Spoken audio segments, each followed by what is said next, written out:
I had a dear lady last week got to witness to that called us because she saw one of our gospel tracts and she said that condemnation wasn't positive. She told me that she quit smoking. She said, I've smoked for 40-something years. And she said, I quit smoking a couple years ago. And she said, I would have never quit. She said, smoking was my best friend. I didn't have family. I didn't have friends. She told me all the things she didn't have. My mom died. My dad died. I've never been married.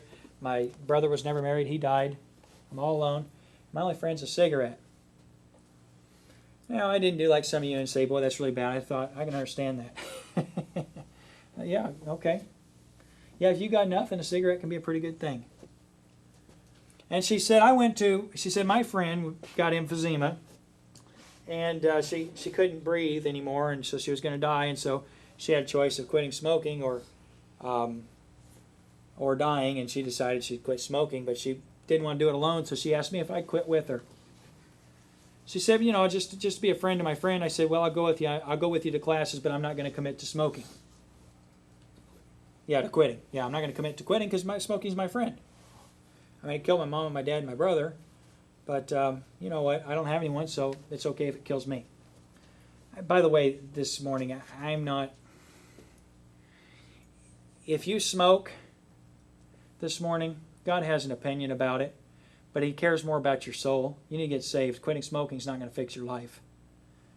It may be an area for victory for you someday, but please don't misunderstand Pastor Price this morning about smoking.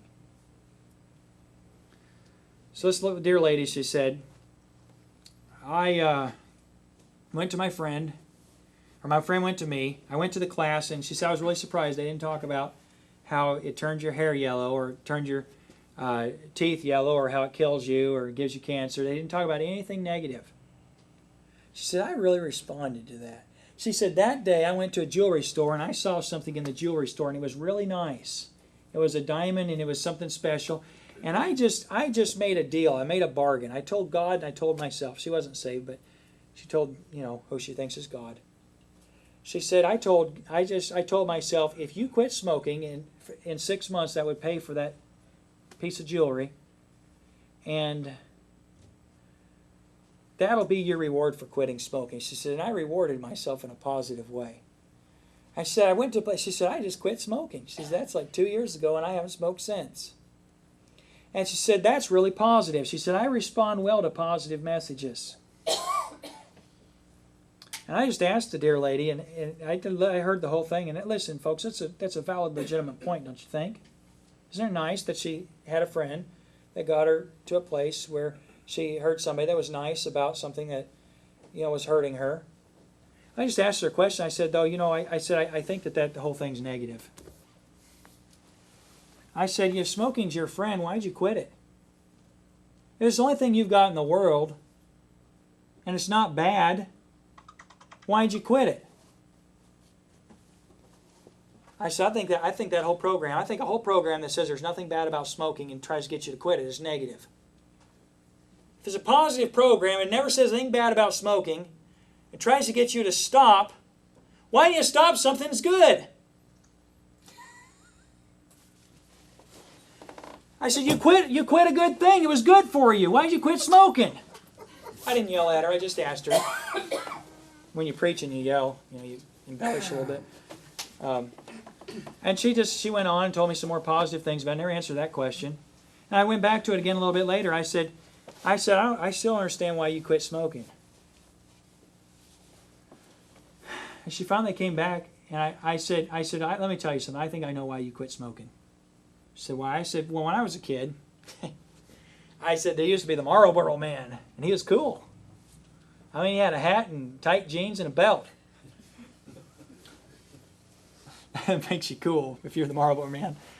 Remember, anybody here old enough to remember the Marlboro? It was back. She said, how old are you? I said, I'm in my mid-30s. And she said, I'm in my middle 60s. She said, the Marlboro Man and the Camel guy and all that's from the 60s. You don't know nothing about the Marlboro Man.